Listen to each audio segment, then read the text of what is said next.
आज हम उन लोगों के विषय बातें करेंगे जो हमें क्रोधित करते हैं। जानते हैं, लोगों के विषय एक दिलचस्प बात है, वे हर जगह हैं।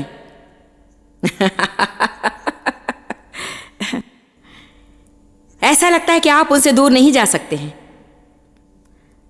हम नहीं जानते उनके साथ कैसे रहें और कई बिना उनके बिना कैसे रहें। वे बदलते नहीं हैं, इसलिए वे हमें परेशान करते हैं।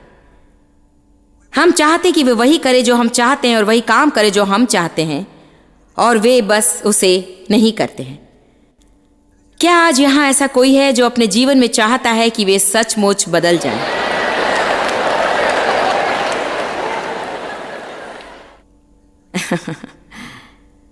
कितने ये विश्वास करते कि आपके जीवन में कोई है जो ये चाहता है कि आप बदल जाएं? अब देखिए, ये कहानी का दूसरा भाग है। ये बहुत दिलचस्प होता है यदि आप ये सब बातें अपने मन में लेके हम दूसरे लोगों के विषय में परेशान हो जाते हैं। कोई और व्यक्ति वही परेशानी हमारे विषय रखता है।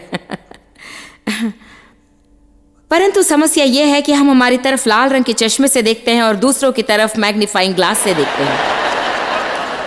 हम जो करते हैं उसके लिए कारण होता है, परंतु उनके लिए कोई बहाना नहीं चलता। ऐसा करने के लिए कोई बहाना आपके पास नहीं।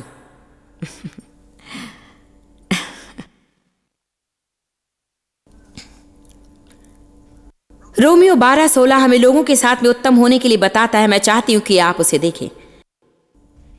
यह करना कठिन है, परंतु मैं आपको बताऊं, यदि आप शांतिपूर्ण संबंध रखना चाहते हैं तो आपको रोमियो 12:16 सीखना है।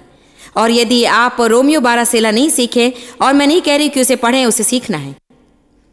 एक फर्क होता है उसे पढ़ने में और आमीन कहने में, और उसे आपके जीवन में कार्यशील करने में। हम उसे बस पढ़ते हैं, उसके कारण हम कुछ नहीं जानते। जब हम उसे करते हैं, केवल तब ही हम उसे जानते हैं। हम हमेशा चाहते हैं कि बाकी सब उसे स्वीकार करें और मेरे साथ मिल जाएं।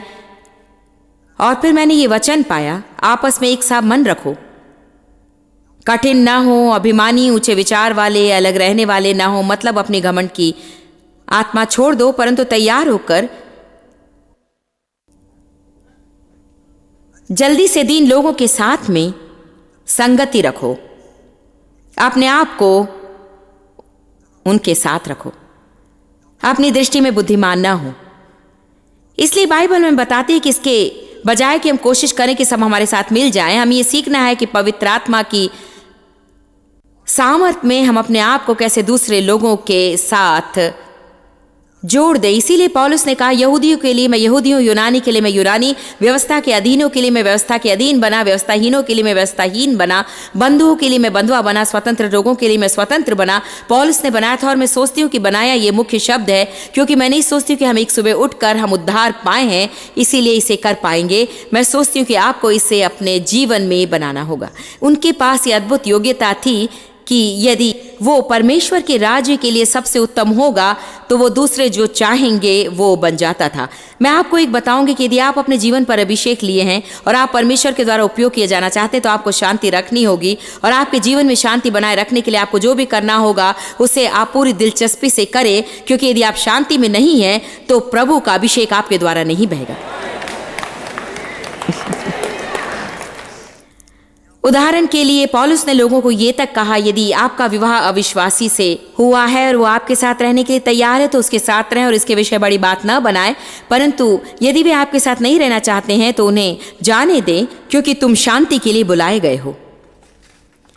इसलिए वो कह रहा, जानते हैं यदि आपका विवाह अविश्वासी से हुआ है और वे हमेशा आपके साथ भलाई करना चाहते हैं, और सारी बात बस यही है, जानते हैं आप जो करते उन्हें ये पसंद नहीं और वे आपको पसंद नहीं करते, तो उन्हें रोकने की कोशिश ना करें, क्योंकि अच्छा है कि आप शांति थामे रहें। जानते हैं पौलुस और बरनबास एक साथ नहीं रह सकते थे, और मैं सोचती कि यदि वे एक साथ रहते तो ये उत्तम होता, परंतु किसी कारणवश उनके बीच मतभेद थे। दूसरे व्यक्ति को अपने साथ ले या नहीं ले, इस विषय में मतभेद था। एक चाहता था और दूसरा चाहता था कि नहीं ले जाएं, और इसलिए वे अलग अलग हो गए। यदि वे सहमत होकर एक साथ काम करते तो ये अच्छा होता, परंतु वे ये नहीं कर सकते थे। फिर ये उत्तम हुआ कि वे अलग हो गए और शांति बनाए रखे, क्योंकि परमेश्वर ने उन दोनों का उपयोग किया, और यदि वे शांति में नहीं रहते तो उन दोनों का उपयोग होना संभव नहीं था। अब मैं आपको लाइसेंस नहीं दे रही हूं कि आप तलाक लें, मैं उसके विषय में नहीं कह रही हूं। मैं ये नहीं कह रही हूं कि यदि आप अपने जीवन साथी को पसंद नहीं करते हैं और शांति बनाए रखना मुश्किल है तो आप आगे बढ़कर तलाक ले ले। हम यहाँ उसके विषय नहीं कह रहे। और मुझे वो स्पष्ट करना है क्योंकि आप जो कुछ कहते हैं उसे लोग चरम सीमा तक ले जाना चाहते हैं और जो कुछ भी करना चाहते हैं उसे ठीक बनाने की कोशिश करते हैं। आप लोगों और बातों को स्वीकार करें और उसके साथ समायोजन करें।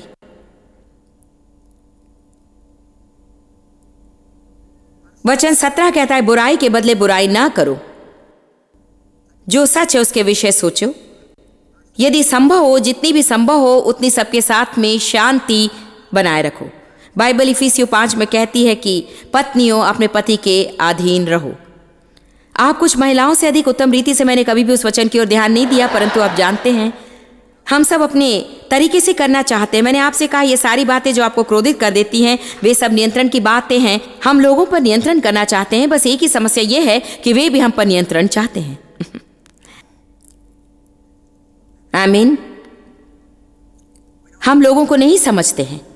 मैं एक मिनट के लिए पीछे जाऊं। जब मैं कहती हूं कि लोगों के साथ अनुकूल बने तो मेरा यह मतलब नहीं कि हमेशा हर परिस्थिति में आप सबके अनुकूल बने और खुद की हर बात छोड़ दें। निश्चय ही वो संतुलन नहीं है। कृपया याद रखें, सब बातें संतुलन में होनी चाहिए।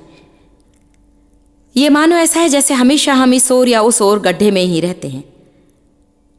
आपको संतुलन बनाए रखना है। लोग या तो आलसी हैं या अधिक काम करने वाले हैं। वे किसी की मदद नहीं करते या वे इतने लोगों की मदद करते हैं कि वे खुद को मार डालते हैं। पहला पत्रस 5:8 में परमेश्वर का वचन कहता है, अपने शत्रु शैतान के लिए संतुलित हो जाओ, क्योंकि वह गरजने वाले सिंह की नाई ये ढूंढता है कि किसको फाड़ खाए। वो वचन सच में मेरे लिए आंखें खोलने वाला था, क्योंकि संतुलन से बाहर रहने के द्वारा आप शैतान के लिए अपने जीवन में बड़ा द्वार खोल सकते हैं। कुछ लोग डोरमेट बन गए हैं और सबको अपने ऊपर से चलने देते हैं। वे कभी भी किसी के विरोध में खड़े नहीं होते। और फिर दूसरे लोग इतने धार्मिक होते हैं कि कोई भी उन्हें कुछ नहीं बता सकता है। उन्हें हमेशा अपना ही तरीका चाहिए, नहीं तो वे खुश नहीं होते। आपको संतुलन ढूंढ निकालना है। कैसे? यदि आप पवित्र आत्मा की सुनेंगे तो वो उसे आपके लिए ढूंढ निकालेगा। इन बातों के लिए कोई भी कोई नियम और कानून नहीं बना सकता है, परंतु आपको बस ये जानना है कि आपको किस समय बोलना है। परंतु आप ऐसा महसूस करते इसलिए आप नहीं जानते हैं, तो आपको जानना होगा क्योंकि पवित्र आत्मा आपको उकसा रहा है।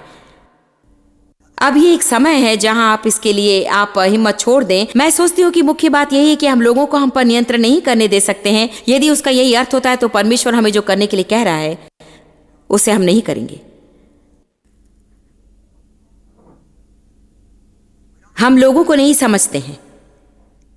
वे जो काम करते उन्हें हम नहीं समझते हैं। कुछ भी हो, वे उन कामों को करते जो हम कभी नहीं कर पाते। क्या ये सही नहीं? क्या आप उन लोगों को जानते जो वो काम कभी भी नहीं कर पाते हैं? वे ऐसी वस्तुएं खरीदते जो आप कभी नहीं खरीद सकते हैं।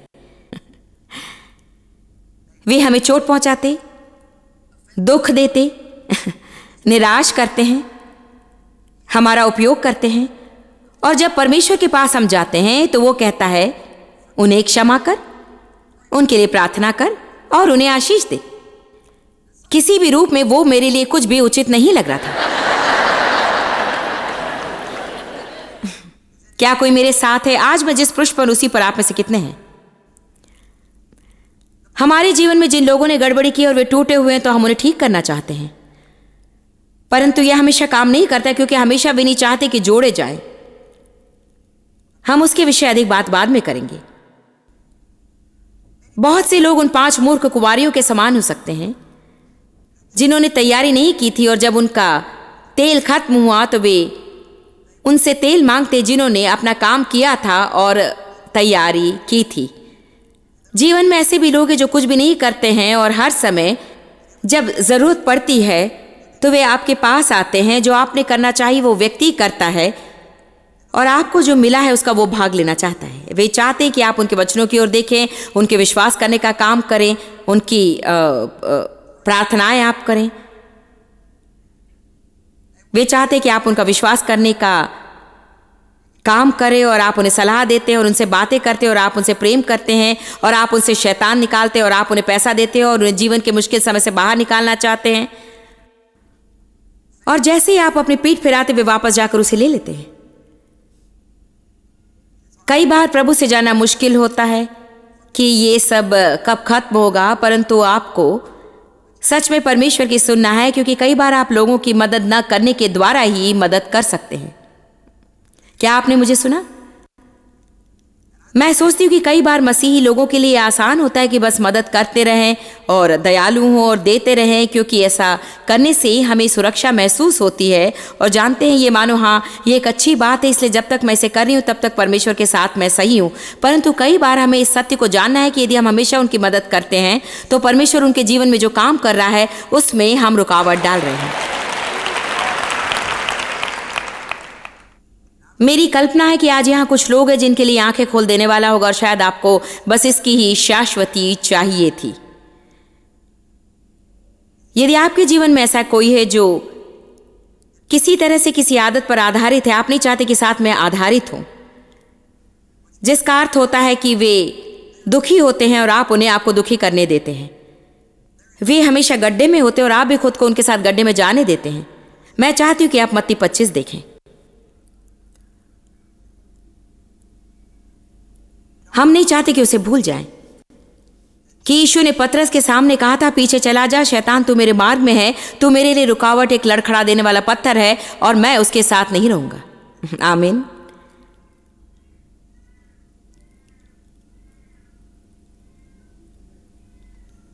मत्ती 25:1, तब स्वर्ग का राज्य उन 10 कुंवारियों के समान होगा जो अपनी मशालें लेकर दूल्हे से भेंट करने को निकली। उनमें से 5 मूर्ख थीं।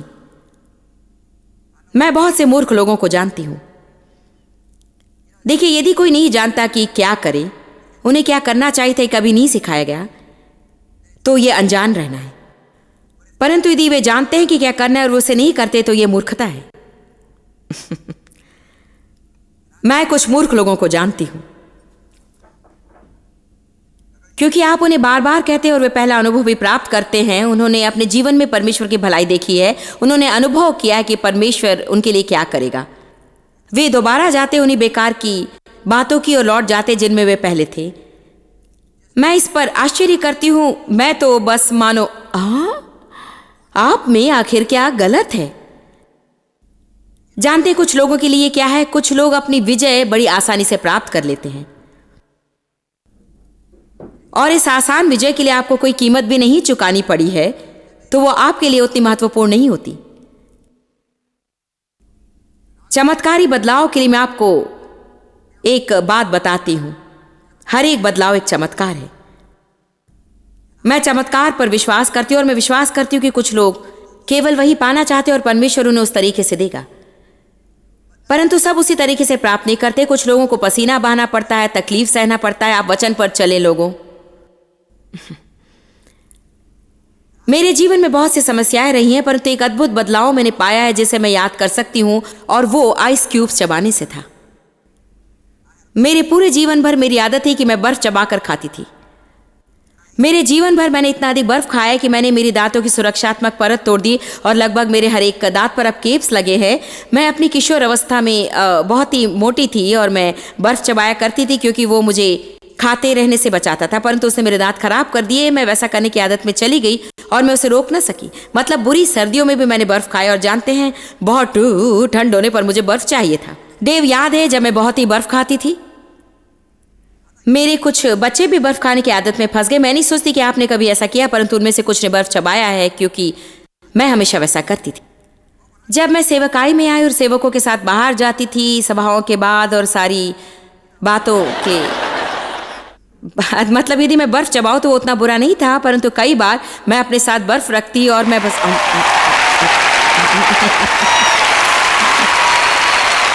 जानते हैं, मैंने बस कहा, परमेश्वर इसमें तुझे मेरी मदद करनी होगी। मैं जानती हूं कि यह हास्यास्पद है। और 2 हफ्ते बाद मैंने केवल वही कहा था, और 2 हफ्तों बाद मैंने ये जाना कि उसके बाद से मैंने बर्फ नहीं चबाया था। और मैंने सोचा, चमत्कारी तरह से बदलाव पाना ऐसा ही है।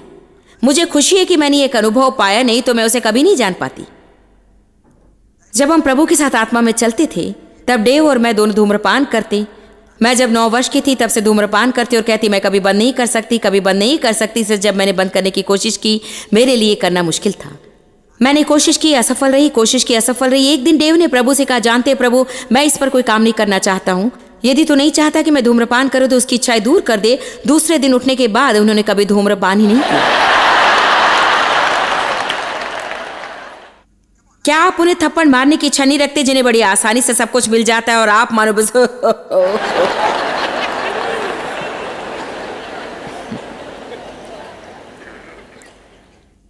मैं आपको एक बात बताऊंगी, अंत में मैंने बंद कर दिया, परंतु उसे करने के लिए मुझे तकलीफ उठानी पड़ी। मैं बहुत ही विचलित हो गई थी। मुझे बहुत इच्छा होती और मैं पूरे घर में सारी जेबें देखने लगी कि क्या मुझे कहीं से सिगरेट मिलती है। धन्यवाद प्रभु का, उसने मुझे आजाद किया, परंतु वो आसान नहीं था। जानते, मैंने बहुत तकलीफ सही है, मैं उसमें से फिर से नहीं जाना चाहती। आमीन। मैं अब बहुत दबाव डालने वाली कसरत में जा रही हूं, ऐसी कुछ बातों को अपनी जगह पर रखने की कोशिश कर रही हूं जो कहीं गिर गए थे।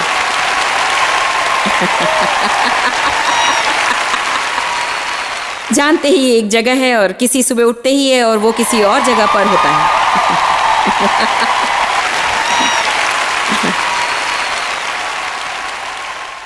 और जब वैसा होता है तो आप सोचते कि काश आपने उस वर्षों में कोशिश की होती। सचमुच मुझे बहुत ही तकलीफ होने लगी थी और इसके लिए बहुत ही अनुशासन लगता है, विशेषकर जब आप मार्ग में होते हैं। ये मानो मुझे थोड़ा आराम दो। मैंने उस दिन किसी से कहा, जब मैं आकार में आ जाऊंगी तो मैं फिर कभी भी मोटी नहीं होंगी, क्योंकि मैं इसमें से फिर कभी नहीं जाना चाहती हूं। आमीन। हाँ, यदि मैं बस कह सकती, परमेश्वर, मैं तुझसे मांसपेशी का चमत्कार मांगती हूं।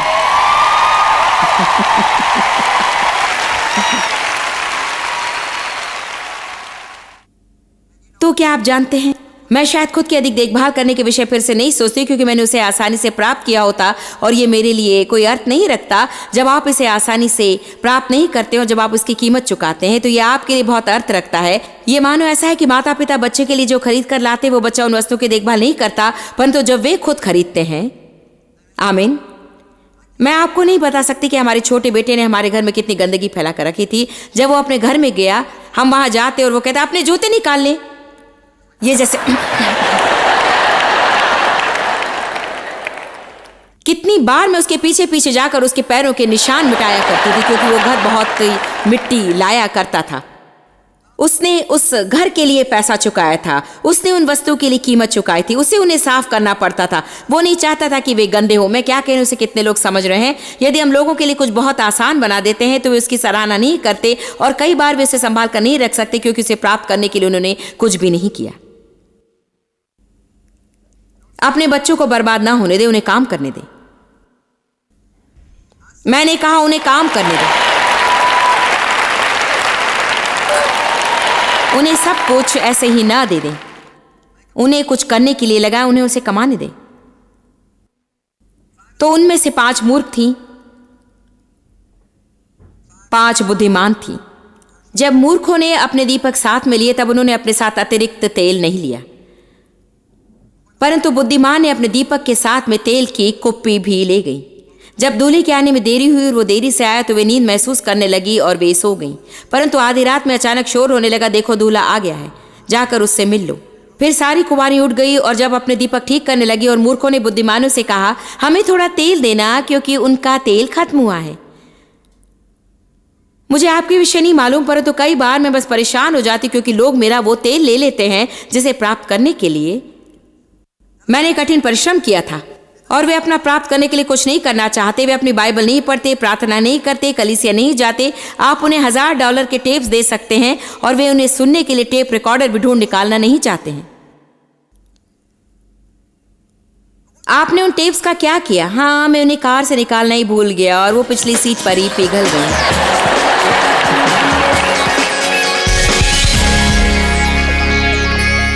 जानते, मुझे अपने सहभागियों से प्रेम है और कभी कभार मैं उन्हें याद करके धन्यवाद देना चाहूंगी कि मुझे आपसे प्रेम है, आप सराहनीय हैं और आज जो संसार भर में मैं कर रही हूँ वो आप जैसे आज्ञाकारी लोगों द्वारा प्रभु जो काम करवा रहा है उसके बिना नामुमकिन होता।